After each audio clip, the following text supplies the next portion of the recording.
Bismillahirrahmanirrahim. Alhamdulillah, wassalatu wassalamu ala sayyidina Rasulillah wa ala alihi wa ashabihi wa mawalah. Wa la hawla wa la quwwata illa billah. Asyhadu an la ilaha illallah wahdahu la syarika lah, wa asyhadu anna Muhammadan abduhu wa rasuluhu la nabiyya wa la rasula ba'dah. Allahumma inna nas'aluka 'ilman nafi'an wa rizqan thayyiban wa 'amalan mutaqabbalan. Allahumma 'allimna ma yanfa'una wanfa'na bima 'allamtana wa zidna 'ilma ya 'alim. Subhanaka la 'ilma lana illa ma 'allamtana innaka antal 'alimul hakim. Rabbi shrah li sadri wa yassir li amri wa hlul 'uqdatam min lisani yafqahu qawli. Uhayyikum bi tahiyyatil Islam, tahiyyatin mubarakah, wa hiya tahiyyatu ahli jannah. Assalamu alaikum warahmatullahi wabarakatuh. Qala Allah Ta'ala fi kitabihil karim, a'udzu billahi minasyaitonir rajim. Ya ayyuhalladzina amanu taqullaha haqqa tuqatih wa la tamutunna illa wa antum muslimun. Ayah bunda yang dirahmati Allah, kaifa halukum? Khairin, alhamdulillah. Asatidzah yang kami hormati, Dewan Guru Kepala Kitab Ustaz Ridwan Abdullah dan jajaran guru Ustaz Muhammad dan Ustaz Aris. Ayah bunda yang dirahmati Allah Subhanahu wa taala, yang berusaha melawan untuk bisa hadir di sini. Padahal kan enak hujan tuh tidur. Ya selimpetan. Nikmat betul kan? Alhamdulillah, bersyukur kepada Allah Subhanahu wa taala, kita dipilih oleh Allah Subhanahu wa taala untuk sama-sama hadir di majelis yang mulia, majelis yang didoakan oleh para malaikat, yang disaksikan dan juga didoakan bahkan oleh semut di dalam lubangnya, dengan ikan yang paling dasar di lautan mendoakan para penuntut ilmu, karena itulah yang mereka bisa lakukan. Mudah-mudahan Allah Subhanahu wa taala memberikan pahala yang berlipat untuk kita semua dan memberikan ilmu yang bermanfaat pada pagi hari ini. Amin ya rabbal alamin. Salawat dan salam mudah-mudahan tercurahkan kepada guru kita semua, uswatun hasanah Nabi Muhammad sallallahu alaihi wasallam, juga kepada para keluarganya yang mulia, para sahabatnya yang setia, dan para pengikutnya yang insyaallah kita termasuk di dalam pengikut Nabi Muhammad sallallahu alaihi wasallam yang istiqamah sampai akhir, wala tamutunna illa wa antum muslimun. Ayah bunda yang dirahmati Allah Subhanahu wa taala, pada pagi hari ini ya, masih bulan yang mulia, kami diamanahkan untuk memberikan atau membacakan barangkali nasihat orang tua kepada anaknya di dalam Al-Quran. Judulnya nasihat orang tua yang ada di dalam Al-Quran kepada anaknya. Ayah bunda yang dirahmati Allah, sesungguhnya sebelum kita menasehati anak dengan nasihat yang ada di dalam Al-Quran, maka hendaknya kita mengambil nasihat dulu untuk diri kita dari Al-Quran. Allah Subhanahu wa ta'ala berfirman, inna hadzal Qur'ana yahdi lillati hiya aqwam wa yubashshirul mu'minin. Sesungguhnya Al-Quranul Karim memberikan petunjuk kepada jalan yang paling lurus, petunjuk kepada kebenaran yang paling pasti, dan memberikan kabar gembira kepada orang-orang yang beriman. Ini kenapa alasannya, kenapa kita mengambil pelajaran atau mengambil nasihat dari Al-Quranul Karim. Karena memang Allah Subhanahu wa ta'ala menyampaikan bahwa Al-Quran inilah petunjuk yang paling lurus, petunjuk yang harus dipegang anak. Nah, kemudian di dalam Al-Qur'anul Karim ada banyak sekali metode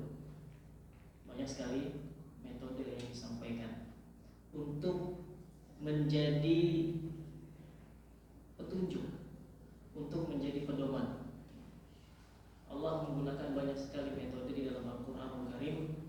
Salah satu metode yang digunakan dalam Al-Qur'anul Karim dalam mentarbiyah, dalam menjadikan ayat-ayatnya sebagai petunjuk adalah dengan cara al-hiwar. Dengan cara al-hiwar atau dialog, diskusi, dialog dan seterusnya. Contohnya Allah memberikan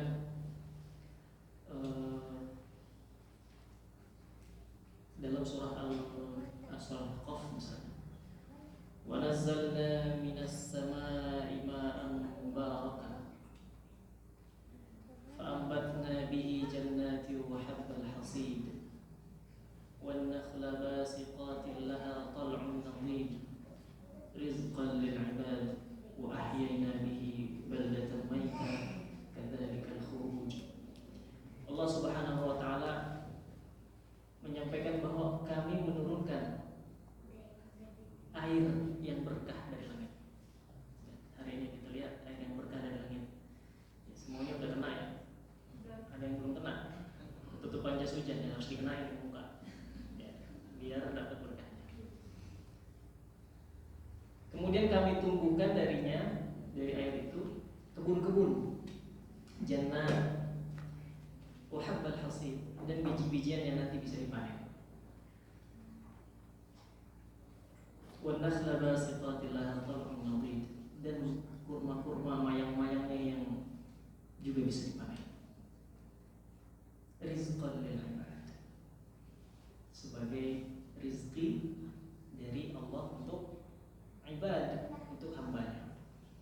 Rizqan lil 'ibad wa ahyayna bihi baldatan maytan, dan begitu juga dengan air itu kami jadikan negeri yang kering, negeri yang tandus itu menjadi hidup. Kadzalikal khuruj. Nah, yang menarik dalam ayat ini Allah Subhanahu wa taala menutup dengan kalimat kadzalikal khuruj. Begitulah nanti kalian akan dibangkitkan, begitulah kalian nanti akan dikeluarkan dari kubur. Maka Allah ingin menyampaikan bahwa inilah contoh agar apa saja yang ada di dalam Al-Quran itu bisa mendatangkan keimanan kepada Allah Subhanahu wa taala dan keimanan kepada hari akhir. Karena dua iman ini kalau sudah ada, maka yang lain itu ikut. Iman kepada Allah, iman kepada hari akhir. Makanya Allah sering menggandengkan amana billahi wal yawmil akhir, maka yu'minu billahi wal yawmil akhir. Nabi Muhammad SAW juga menggunakan metode yang sama. Nah, di dalam Al-Qur'anul Karim banyak sekali hiwar, dialog, nasihat-nasihat. Kalau kaitannya dengan nasihat yang mudah, nasihat itu mudah atau sulit? Nasihat mudah atau sulit? Nah, nasihat itu mudah. Nasihat itu mudah. Yang sulit apa? Menerimanya. Ya, yang sulit menerima nasihat. Kita berbuat salah, kemudian dinasihati. Itu sulit atau mudah? Kenapa bisa mudah? Kenapa bisa sulit? Ini nanti ada kaitannya dengan iman kepada Allah dan iman kepada hari akhir. Maka siapa yang beriman kepada Allah dan hari akhir, pasti ketika dia melakukan kesalahan akan mudah untuk diperbaiki, akan mudah untuk kembali kepada jalan yang lurus. Ayah bunda yang dirahmati Allah Subhanahu wa taala. Nah, dari nasihat ini, dialog-dialog yang disampaikan dalam Al-Quran ada banyak sekali coraknya.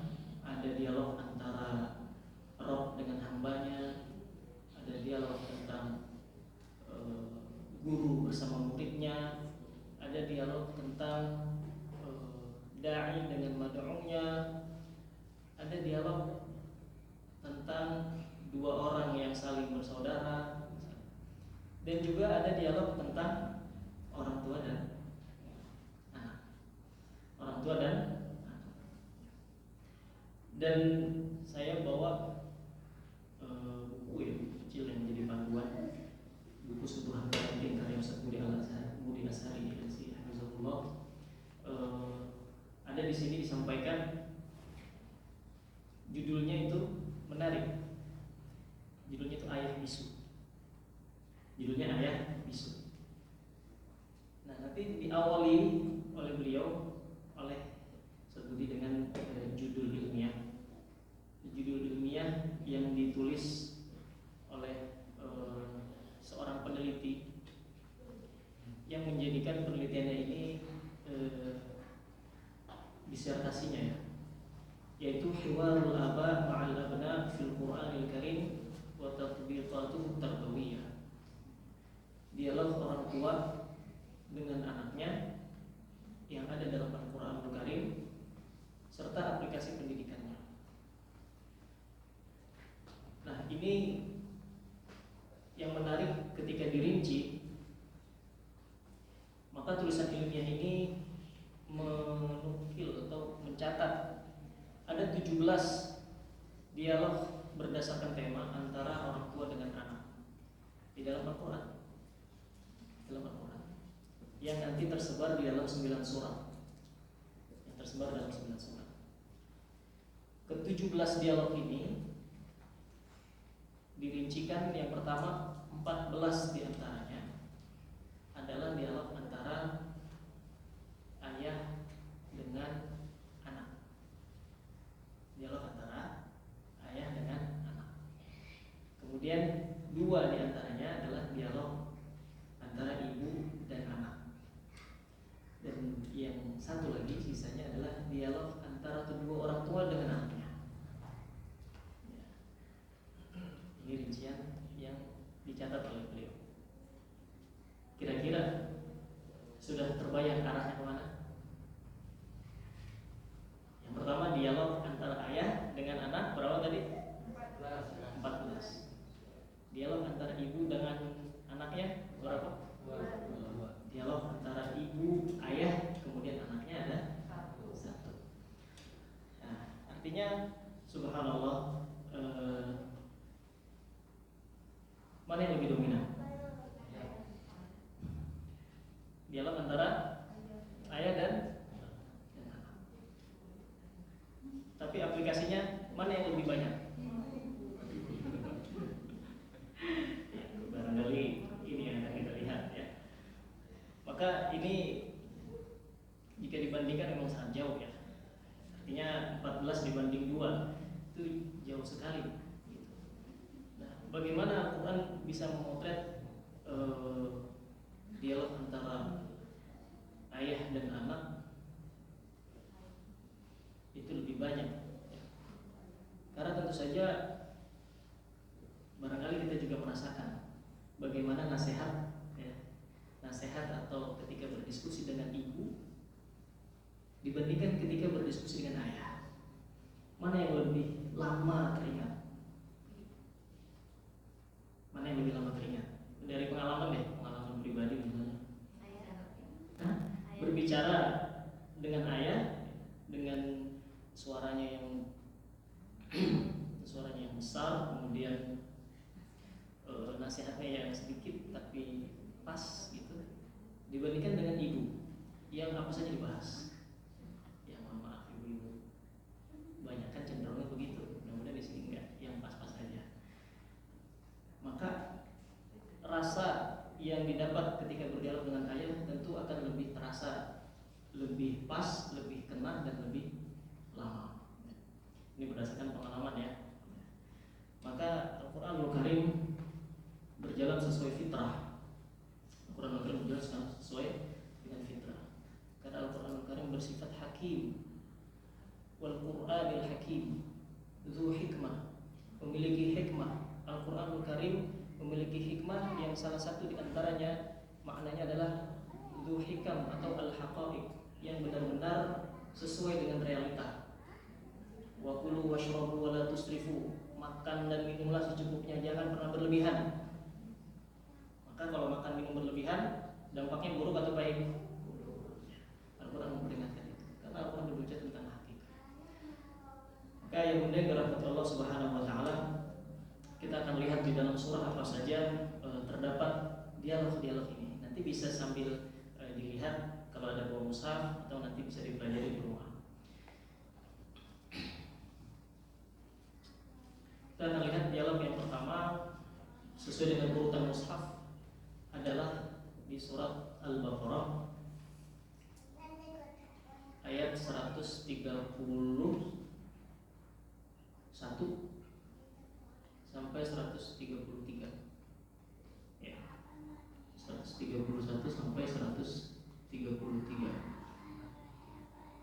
Allah Subhanahu wa taala berfirman, "Idz qala lahu rabbuhu aslim, qala aslamtu li rabbil alamin." Ketika Allah berfirman kepadanya, kepada Ibrahim, tunduk patuhlah. Ibrahim menjawab, aku tunduk patuh kepada Tuhan semesta alam. Kenapa diambil dari ayat ini? Karena ini nanti ada kaitannya dengan nasihat yang disampaikan oleh Ibrahim alaihissalam kepada anaknya. Maka ayat yang selanjutnya adalah wa wassa biha Ibrahim banihi wa Ya'qub ya bani innallaha astafa lakum ad-din fala tamutunna illa wa antum muslimun. Maka Ibrahim mewasiatkan kalimat tadi. Kalimat yang mana? Kalimat yang tadi disampaikan dari Allah Subhanahu wa taala. Aslim. Tunduk patuhlah. Qala aslamtu lirabbil alamin. Nabi Ibrahim bersegera untuk menjawab seruan Allah. Aslim. Qala aslamtu lirabbil alamin. Aku berserah diri kepada Allah Tuhan semesta alam. Maka wa wassa biha Ibrahim banihi wa Ya'qub ya bani innallaha astafa lakum ad-din fala tamutunna illa wa antum muslimun.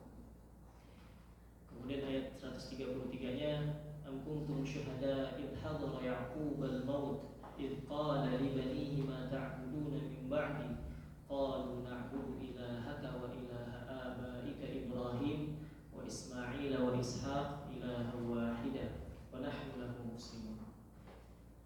Nah, ini adalah dialog antara Nabiullah Ibrahim, Abul Anbiya, dan Nabi Ya'qub kepada anak-anaknya.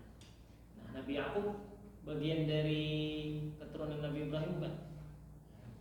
Ya, Nabi Ibrahim, Nabi Ishaq, Nabi Ya'qub, Nabi Yusuf alaihissalam. Nah, kemudian yang kedua adalah surat Al-An'am. Surat Al-An'am ayat ke-74. Ayat ke-74 ini adalah dialog antara Nabiullah Ibrahim dengan ayahandanya. Ya. Nabi Ibrahim mengingatkan ayahnya untuk bertauhid kepada Allah Subhanahu wa taala. Kemudian di surat Hud ayat 42 dan 43. Ini adalah dialog antara Nabiullah Nuh alaihissalam dengan anaknya. Ya, dengan anaknya yang tidak mau diajak apa ini? Naik perahu. Nabi Nuh nggak ngajak beriman ya, ngajak naik perahu. Ya. Kemudian banyak di surat Yusuf. Di surat Yusuf ada 1, 2, 3, 4, 5, 6, 7 tema. Di surat Yusuf ada 7 tema tersendiri, yaitu di ayat 4 dan 5. Kemudian ayat 11 dan 14. Kemudian ayat 16 dan 18. Kemudian ayat 63 sampai 67. Kemudian ayat 81 sampai ayat 87. Kemudian ayat 94 sampai 98 dan terakhir ayat 99 sampai 100. Ini di surat Yusuf. Yang menarik di surat Yusuf, Allah sampaikan nahnu naqussu 'alaika ahsanal qasas. Allah menobatkan surat Yusuf atau kisah Nabiullah Yusuf alaihissalam sebagai ahsanul qasas. Ahsanul qasas, sebaik-baik kisah yang harus menjadi pelajaran bagi kita. Dan sebaik-baik kisah itu nanti dimulai dengan dialog antara Nabiullah Yusuf dengan Nabiullah Ya'qub alaihissalam. Nah, ini yang menarik. Kemudian di surat Maryam ada dialog antara Nabi Ibrahim juga dengan ayahnya, yaitu ayat 41 sampai ayat 48. Kemudian di surat Al-Qasas ada dialog antara seorang ayah dengan putrinya. Ini barangkali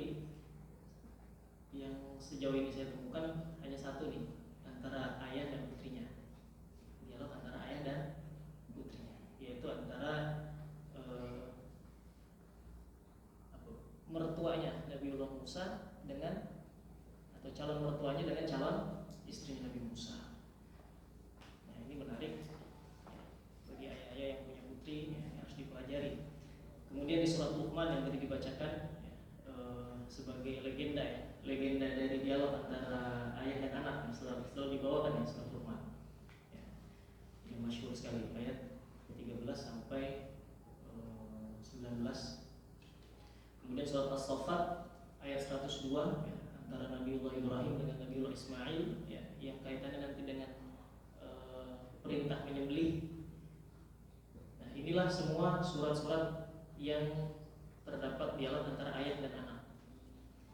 Adapun surat yang berisi dialog antara ibu dan anak adalah satu surat Maryam ya, meskipun ini ulama berbeda pendapat karena lebih kepada Siti Maryam dialog dengan malaikat Jibril ya. Kemudian ada Al-Qasas ayat 11 ya, dialog antara Ummi Musa ya, ibundanya Nabi Musa ketika menghanyutkan Nabi Musa, memiliki kekhawatiran yang sangat mendalam ya. Khawatir Nabi Musa diapa-apain sama keluarga Fir'aun ya. Kemudian dia memerintahkan anaknya, putrinya yaitu kata Nabi Musa AS untuk mengikuti atau mencari kabar berita tentang keadaan Nabi Musa AS. Kemudian yang terakhir satu dialog antara kedua orang tua dengan satu anaknya adalah di dalam surah Al-Ahqaf ayat 17. Nah, ayah bunda yang dirahmati Allah, kita hanya ingin mengambil beberapa saja, tidak semuanya ya, nanti sisanya bisa dipelajari di rumah. Yang pertama barangkali kita akan lihat bahwa dalam surah Al-Baqarah Nabiullah Ibrahim alaihissalam diberikan kalimat oleh Allah Subhanahu wa taala, qala aslim, qala lahu rabbuhu aslim, tunduk patuhlah, diberikan wasiat oleh Allah Subhanahu wa taala, qala aslamtu lirabbil alamin.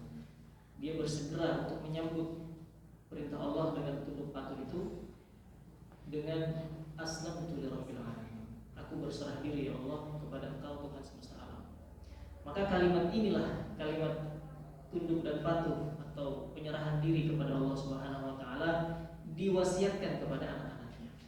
Wa wassa biha Ibrahim ya bani wa banihi wa wassa biha Ibrahim banihi wa Yaqub ya baniya innallaha astafa lakumuddin fala tamutunna illa wa antum muslimun.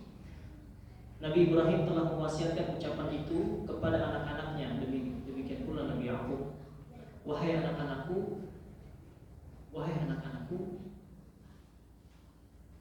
sesungguhnya Allah telah memberikan nikmat yang begitu besar, yaitu berupa agama ini kepada kalian, maka fala tamutunna illa wa antum muslimun. Jangan sampai kalian mati dalam keadaan tidak berserah diri kepada Allah Subhanahu wa taala.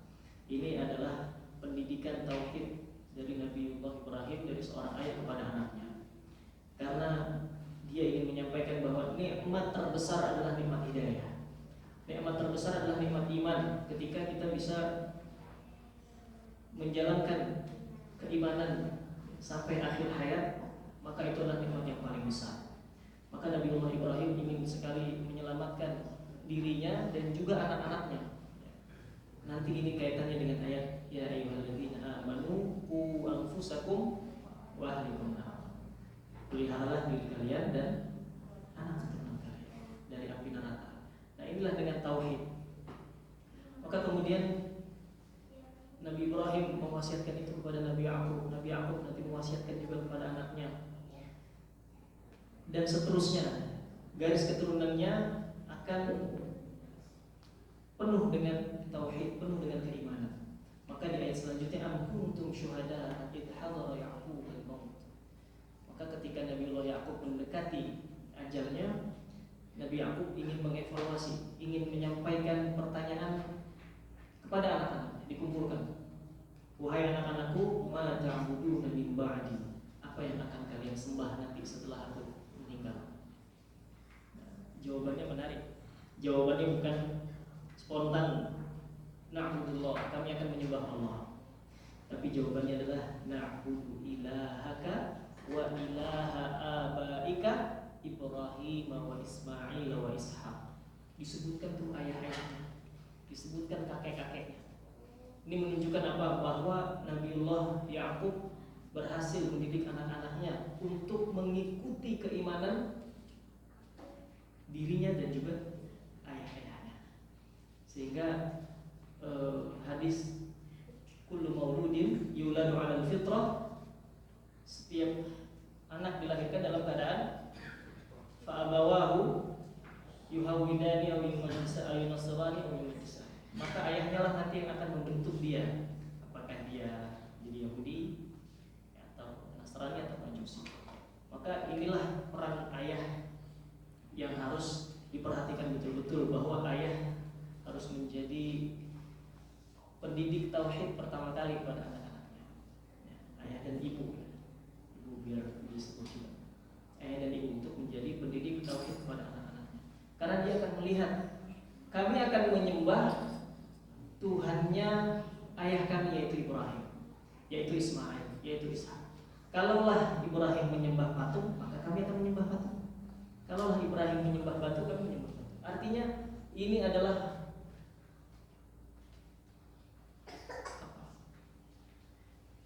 pelajaran yang sangat dalam kepada anak-anak Nabiullah Ibrahim, bahwa yang dilihat dari ayahnya adalah yang dilakukan oleh anak-anaknya. Alhamdulillah kita hidup dalam keadaan punya orang tua Islam. Ya, mudah-mudahan semuanya punya orang tua yang satu iman Islam. Maka kita bisa meniru mereka. Mereka sholat, kita tiru mereka, beribadah, berdoa dan seterusnya, mereka berbuat baik, kita bisa mengikutinya. Maka inilah yang ditanamkan oleh Nabi Ibrahim alaihissalam. Maka pendidikan dengan teladan yang diberikan oleh Nabi Ibrahim itu berhasil bahkan sampai kepada anak cucunya yang banyak nanti. Salah satu nanti anak cucunya adalah Nabiullah Yusuf alaihissalam. Yang ketika nanti Nabiullah Yusuf alaihissalam digoda oleh siapa? Oleh Zulaikha, Imratul Aziz, digoda, maka Nabiullah Yusuf akan melihat burhan Rabbi, laula ra'a burhan Rabbi. Para ulama menyebutkan di antara tafsirnya ada yang menyampaikan bahwa Nabi Yusuf ini melihat tanda dari Rabb-nya, yaitu berupa Nabiullah Ya'qub, yaitu ayahnya, sedang menggigit apa?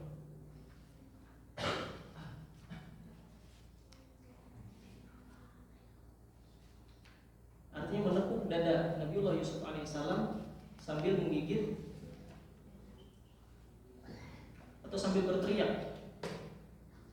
Jadi ditampakkan oleh Allah wajah atau ekspresi ayahnya, yaitu Nabi Ya'qub, ketika Nabiullah Yusuf hendak berhasrat kepada Imratul Aziz.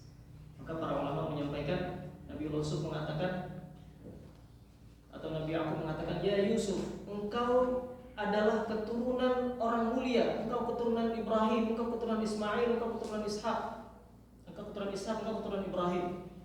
Maka jangan engkau melakukan perbuatan orang-orang bodoh. Maka dengan itu Nabi Yusuf tidak jadi melakukan hal yang dilarang oleh Allah Subhanahu wa taala. Nah, ini adalah buah didik daripada teladan yang diberikan oleh ayah-ayahnya. Nah, ini adalah pelajaran pertama. Kemudian yang kedua kita akan lihat dalam surah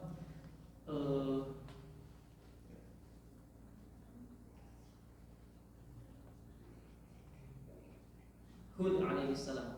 Dalam surah Hud adalah kisah tentang Nabi Nuh dan anaknya. Ketika kita tidak mendapati anak yang kita inginkan, maka inilah metode yang diberikan oleh Al-Quran ketika kita mendidik anak itu.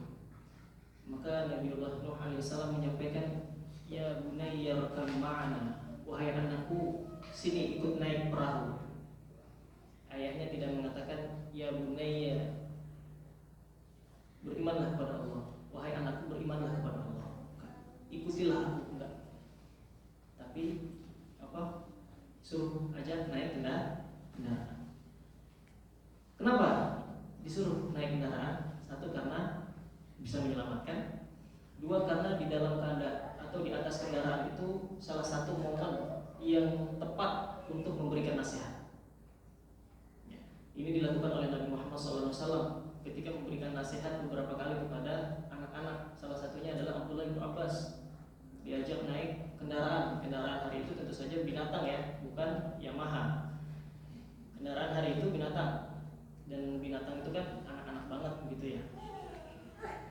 tuh selalu senang kalau diajak naik kendaraan, di pesawat kan, di kereta, di kapal laut dan seterusnya. Nah, disitulah momen yang paling pas, salah satunya untuk menanamkan nasihat. Maka kalau ngantar anak ke kitab, jangan diem aja, kasih nasihat, ajak ngobrol, pulang dari kitab ajak ngobrol dan seterusnya. Maka momen ini yang disampaikan atau yang dilakukan oleh Nabi Muhammad SAW ketika menasihati beberapa para sahabat. Yang nasihat itu nanti akan menjadi ilmu yang sangat bermanfaat untuk mereka. Kemudian kata anaknya apa? Qala sa'awi ila jabali ya'simuni minal ma. Anaknya nggak mau. Saya mau naik gunung aja, naik gunung paling tinggi supaya saya terhindar dari banjir ini. Maka kata Nabi Allah, qala la 'asimal yawma min amrillah illa man rahim. Tidak ada yang bisa selamat hari ini dari murka Allah kecuali siapa yang Allah rahmati. Nah, di ayat sebelumnya Nabi Nuh mengatakan wala takum ma'al kafirin atau wala takum ma'al kafirin. Janganlah engkau bersama orang-orang kafir. Ini nasihat yang sangat lembut ketika Nabi Nuh tidak mengekspos kekafiran, kedurhakaan anaknya. Tapi dia hanya mengatakan, wahai anakku, engkau anak baik, tapi sekitarmu itu buruk. Jangan kamu ikut-ikutan. Sini, naik. Tidak mengatakan engkau termasuk bagian dari orang kafir. Engkau ini anak bandel, susah banget dibilangin. Misalnya, bandel banget, disuruh ini malah begitu, disuruh begitu malah begini. Kamu anak siapa? Nggak tahu dia anak siapa. Enggak begitu. Tapi disampaikan bahwa engkau anak baik, wahai anakku. Ya meskipun dia bandel misalnya, engkau anak baik. Artinya diberikan optimisme. Kemudian baru disampaikan, jangan sama orang-orang kafir. Lingkungan kamu itu yang buruk, maka jangan sampai kalian ikut-ikutan. Kayak inilah nasihat yang bisa kita ambil dari perjalanan Nabi Nuh alaihissalam. Anaknya tetap tidak mau, sudah. Ini adalah bentuk ikhtiar dan usaha dari Nabi Nuh ketika mengajak anaknya untuk selamat. Tetapi qadarullah wa ma syaa fa'al. Kemudian selanjutnya antara ayah dan anak perempuannya, yaitu di surat Al-Qasas ayat 26. Ketika kisahnya Nabi Musa pergi ke daerah Madian, dikejar-kejar tentara Fir'aun ketika membunuh yang tidak sengaja itu. Kemudian dia lari dengan ketakutan. Kemudian mendapati di sana ada sumber air atau sumur yang dikelilingi oleh para pengembala. Dan di belakang para pengembala ada dua gadis. Ada dua gadis yang sedang ikut ngantri juga. Maka disamperin. Apa yang kalian lakukan? Aku ingin mengambil air karena ayahku sudah tua, nggak bisa lagi ngambil air. Maka Nabi Musa membantunya. Kemudian dua orang ini pulang. Maka ketika dua orang ini pulang, diceritakanlah, tadi saya dibantu oleh pemuda begini, panggil, suruh datang ke rumah. Nah, suruh datang ke rumah Nabi Musa. Ayah kami memanggilmu, silakan kamu datang. Akhirnya datang. Ketika datang, anaknya ini yang ngadu tadi, dia bilang, wahai ayahku, bagaimana kalau dia dijadikan dijadikan pekerja untuk urusan kita ini, mengambil air, menggembala kambing dan seterusnya. Karena aku melihat dia ini orang yang kuat dan amanah. Jadi anaknya yang perempuan ini minta untuk dijadikan pekerja ya. Tapi jawaban ayahnya kepada Musa, wahai Musa, aku akan menikahkanmu dengan salah satu anakku. Wah, ini menarik. Kenapa kok ayahnya menyimpulkan itu? Orang anaknya mau dia jadi pekerja, tapi diterjemahkan oleh ayahnya sebagai permintaan atau keinginan dari hatinya. Nah, inilah ayah yang sangat lembut, ayah yang memahami jiwa anaknya, terutama putrinya, ya, karena kan ya bahasa perempuan kan beda ya. Isyarat Nabi Siti Maryam aja waktu datang dengan siapa? Dengan Nabi Isa dituduh macam-macam. Udah nggak usah, saya nggak ngomong-ngomong. Fa asyarat ilaih. Cuma cukup isyarat kepada bayi yang sedang dibawanya. Maka Nabi Isa dia itu berbicara dengan kehendak Allah. Nah, makanya perempuan itu pakai bahasa isyarat aja dia ngomongnya. Fa asyarat ilaih. Cuma diisyaratkan aja tuh, ngomong aja sama anak saya. Gimana saya mau ngomong, orang anak yang masih di dalam buaya? Akhirnya Nabiullah Isa berbicara, inni a'budullah gitu dan seterusnya. Nah, ini adalah pelajaran yang penting ketika seorang ayah mengetahui isi hati anak gadisnya. Maka Nabi Musa ditawari menikah. Kenapa dia tawari menikah? Karena ayahnya mengetahui bahwa anak ini sesungguhnya menginginkan ada keinginannya terhadap Nabi Musa yang dilihatnya kuat dan juga amanah. Maka disampaikan, kamu tahu dari mana dia kuat dan dia amanah? Loh, dia tadi buktinya bisa membantu kita mengangkat batu yang besar yang diangkat oleh 10 orang, dia cuma angkat sendirian. Terus tahu dari mana dia amanah? Tadi waktu jalan mau ke rumah ini, saya jalan di depannya, tapi kata dia jalan di belakang saya.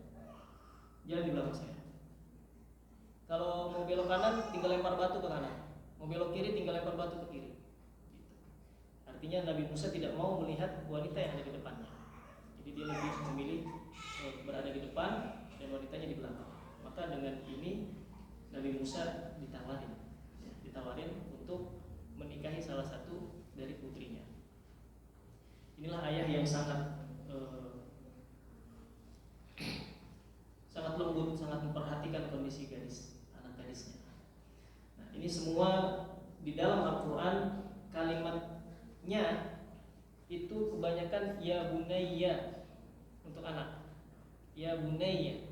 Ya bunayya itu kalau bahasa biasa ya beni, ya ibni, wahai anakku. Wahai anakku itu biasa. Tapi kalau ya bunayya itu adalah isim tasghir, menunjukkan bahwa ini mengandung kasih sayang, panggilan kasih sayang. Kalau saya tadabbur gini, kita kalau sayang sama anak usia 3 tahun, 5 tahun, 4 tahun, itu lebih besar mana rasa sayangnya? Atau lebih membuncah yang mana? Yang anak usia 8 tahun, 5 tahun, atau pas 3 tahun, atau bahkan masih baru lahir? Baru lahir, perhatiannya lebih banyak kan? Perhatiannya jangan sampai dia tidak nyaman, jangan sampai dia kepanasan, jangan sampai. Kalau udah umur 3 tahun, panas dikit nggak apa-apa, hujan dikit biarin gitu. Ini kenapa? Karena semakin kecil anak itu, maka rasa sayang itu semakin besar. Makanya ya bunayya itu menunjukkan bahwa anak itu harus selalu mendapatkan kasih sayang dari ketika di usia masih sangat kecil. Makanya nanti yang menarik ketika anak-anak itu sudah besar, di Al-Quran disebutkan tetap pakai ya bunayya. Contohnya ketika Nabiullah Ibrahim berdialog dengan Nabi Ismail, wahai anakku, inni ara fil manam anni adbahuk. Wahai anakku, aku melihat di mimpi barusan aku nyembelih kamu. Ini perintah Allah. Fanzur madza tara ya bunayya, fanzur madza tara. Wahai anakku, bagaimana pendapat? Ini padahal Nabiullah Ismail di dalam Al-Quran itu sudah dikatakan yas'a. Artinya sudah masuk usia yang mampu bekerja untuk mencari nafkah. Artinya sudah besar, tapi tetap disampaikan ya bunayya. Ini panggilan kesayangan. Maka kita harus punya panggilan kesayangan untuk anak-anak supaya dia merasa berbeda gitu ketika dipanggil itu. Ya bunayya, ya cantik misalnya. Wahai Humairah misalnya, dan seterusnya. Ini adalah pelajarannya ketika memanggil. Begitu juga ketika anak kepada ayahnya. Ya abati, sama. Ini memiliki kasih sayang yang sangat besar ketika disampaikan ya abati, wahai ayahku, wahai ayahku. Dan Al-Quran selalu memanggil atau menyapa dengan kalimat wahai, ya bunayya, ya abati. Ya. Enggak dipanggil langsung, apalagi secara terang-terangan panggil namanya kayak orang-orang barat. Orang barat manggil ayahnya apa? John. Ya John. Hai John. Dan seterusnya. Nggak ada bagian adab. Nah, Islam mengajarkan wahai ustaz, wahai santri, wahai. Ya dan seterusnya. Itu adalah untuk memalingkan mereka dari fokus yang pertama kepada kita, supaya dia dapat menerima nasihat dengan maksimal dan dalam keadaan siap. Nah, yang terakhir adalah kisah Nabiullah Yusuf alaihissalam, yang ketika Nabiullah Yusuf bermimpi melihat 11 bintang, matahari dan bulan sujud kepada. Diceritakanlah kisah ini begitu dia bermimpi. Ya ayah, aku barusan mimpi begini. Kata ayahnya, anakku jangan ceritakan kepada saudara-saudaramu. Saudara-saudaramu tuh yang rese gitu. Jangan ceritain. Nanti kamu dapat masalah. Baik. Nah, ini menunjukkan bahwa anak begitu dekat dan begitu nyaman kepada ayahnya, sehingga hal yang privasi sekalipun, mimpi kan privasi, itu bisa diceritakan kepada ayahnya. Ini kan jadi tantangan buat kita orang tua.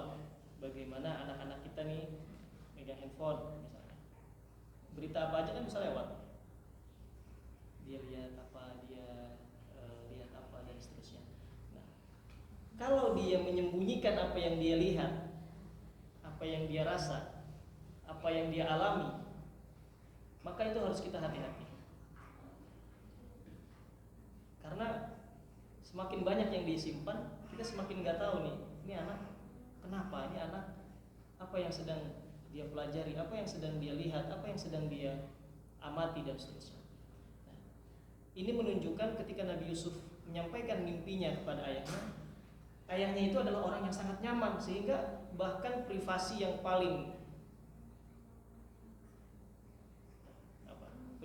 intim sekalipun dia ceritakan. Nah, nanti ini yang menarik kalau kita lihat di kisah Nabi Muhammad SAW. Ada kisah sahabat, ada orang minta izin sama Nabi. Minta izin buat ngapain? Minta izin mau berzina. Pernah dengar kisahnya? Ada seseorang datang kepada Nabi, ya Rasulullah, boleh gak saya mau zina nih? Izin sama Nabi mau berzina. Wah, para sahabat yang, ya Nabi biarkan saya penggal lehernya, biarin. Baru dikasih pengertian oleh Nabi SAW. Bagaimana kalau seseorang mendatangi ibumu, bagaimana seseorang mendatangi saudarimu, bagaimana seseorang mendatangi saudarimu, bagaimana dan seterusnya. Rasulullah, saya nggak mau lah. Begitu juga orang lain. Nah, maka dari situlah Nabi SAW mendoakan, Allahumma hassin farjah, Allahumma tahhir qalbahu wa hassin farjah. Ya Allah, bersihkan hati anak ini, hati orang ini, dan jagalah kemaluannya. Maka sejak itu dia paling membenci zina. Artinya apa? Nabi Muhammad SAW begitu nyaman sehingga orang dengan sangat ringan, dengan sangat mudah menceritakan bahkan dosa besar, keinginan untuk melakukan dosa besar. Kita gitu nggak kira-kira? Artinya kenyamanan yang dibangun oleh Nabi Yakub berhasil. Jangan sampai anak-anak itu enggan cerita sama kita, nggak mau bercerita sama kita. Enggak, paling terjawabannya itu aja. Paling nggak diperhatiin dan seterusnya. Nah, ini pelajaran yang penting sekali bagi kita, bagaimana orang tua bisa mendobrak privasi anak-anak, ya, sehingga anak-anak bisa merasa nyaman. Apapun yang diceritakan, apapun yang dialami, yang dirasa, itu bisa diceritakan dengan sangat ringan kepada orang tua, khususnya kepada ayah. Ini barangkali yang bisa disampaikan. Nanti bisa dilihat dari ayat-ayat itu, dipelajari, dibaca saja tafsir-tafsirnya, tafsir Ibnu Katsir, tafsir Fakhrazi dan seterusnya, supaya bisa mendapatkan tadabburnya masing-masing. Yang ayah silakan dibaca tentang yang ayah dulu misalnya, yang ibu dibaca tentang dialog dengan ibu ketika Nabi Musa dihanyutkan, kemudian ditampung atau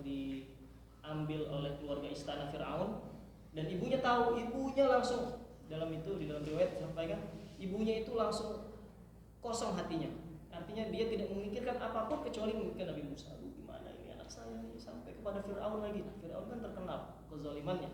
Maka ibunya sangat khawatir, ikutin cari tahu gitu. Makanya saudarinya itu mencari tahu dengan hati-hati juga supaya tidak dianggap atau tidak dicurigai bahwa dia ini sedang memantau Nabi Musa. Bisa jadi ini keluarganya, bahkan nanti bisa membahayakan Nabi Musa. Itu saja barangkali ayat guna yang dirahmati Allah. Kurang lebihnya mohon maaf, mudah-mudahan bisa dipelajari di rumah dan menjadi tadabbur bagi kita semua. Hadanallahu wa iyyakum